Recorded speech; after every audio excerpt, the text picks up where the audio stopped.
Hi friends, ജയ്പൂരിലെ pink സിറ്റിയിലെ കാഴ്ചകളിലേക്ക് സ്വാഗതം.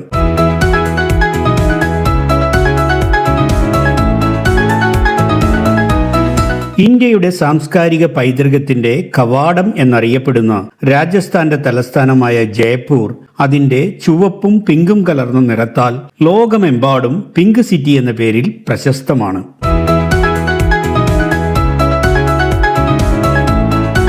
1876 വെയിൽസ് രാജകുമാരനായ ആൽബർട്ട് എഡ്വേർഡിനെ സ്വാഗതം ചെയ്യാനായി അന്നത്തെ മഹാരാജാവായിരുന്ന സവായ് റാം സിംഗ് ആണ് നഗരത്തിലെ കെട്ടിടങ്ങൾക്ക് മുഴുവൻ ആതിഥ്യ മര്യാദയുടെ പ്രതീകമായി കണക്കാക്കുന്ന പിങ്ക് നിറം പൂശാൻ ഉത്തരവിട്ടത്. അതോടെയാണ് ഈ നഗരത്തിന് പിങ്ക് സിറ്റി എന്ന പേര് ലഭിച്ചത്. ഇന്നും പഴയ നഗരത്തിലെ കെട്ടിടങ്ങൾ ഈ പിങ്ക് നിറം നിലനിർത്തുന്നു. നഗരത്തിലൂടെ നടക്കുമ്പോൾ കടകളും ചുവരുകളും ഒരുപോലെ പിങ്ക് നിറത്തിൽ കാണുന്നത് മനോഹരമായൊരു കാഴ്ചയാണ്.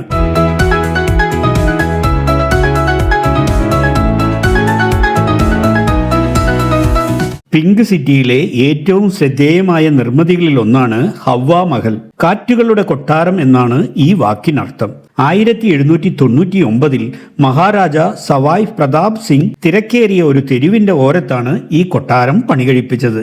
ഹവ്വ മഹലിന്റെ ഏറ്റവും വലിയ പ്രത്യേകത അതിന്റെ മുൻവശത്തെ 953 ചെറിയ ജരോഖകളാണ്. അതായത് കൊത്തുപണികളോടുകൂടിയ ചെറിയ ജനലുകളെയാണ് ജരോഖകൾ എന്ന് പറയുന്നത്. ഒരു തേനീച്ചക്കൂട് പോലെ തോന്നിക്കുന്ന ഈ രൂപകൽപ്പന രജ്പുത് മുഗൾ വാസ്തുവിദ്യയുടെ സംയോജനമാണ്.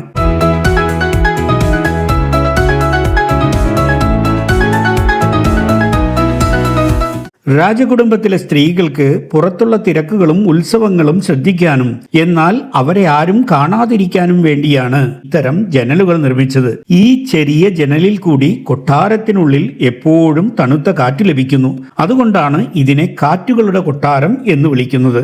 ഹവ്വ മഹലിന്റെ മനോഹാരിത ഏറ്റവും കൂടുതൽ ആസ്വദിക്കാൻ കഴിയുന്നത് അതിരാവിലെ സൂര്യരശ്മി അതിന്റെ പിങ്ക് ചുവരുകളിൽ പതിക്കുമ്പോഴാണ്.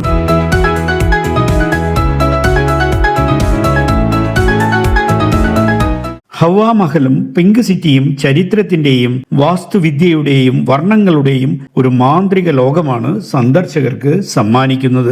ചരിത്രത്തിന്റെയും സംസ്കാരത്തിന്റെയും വർണ്ണങ്ങളുടെയും മാസ്മരിക ലോകമാണ് ജയ്പൂർ പിങ്ക് സിറ്റി. തല ഉയർത്തി നിൽക്കുന്ന ഹവ്വ മഹൽ ഈ നഗരത്തിന്റെ പൈതൃകത്തിന് കിരീടം ചാർത്തുന്ന രത്നം പോലെ തിളങ്ങി നിൽക്കുന്നു. ഓരോ കൊത്തുപണിയും ഓരോ പിങ്ക് ചുവരും രാജസ്ഥാന്റെ വീരകഥകളും ആതിഥ്യ മര്യാദയും നമ്മോട് മന്ത്രിക്കുന്നു. ഈ നഗരത്തിലൂടെയുള്ള യാത്ര ഒരു ദൃശ്യവിസ്മയം മാത്രമല്ല, ഇന്ത്യയുടെ മഹത്തായ ഭൂതകാലത്തിലേക്കുള്ള ഒരു മടങ്ങിപ്പോക്ക് കൂടിയായിരിക്കും.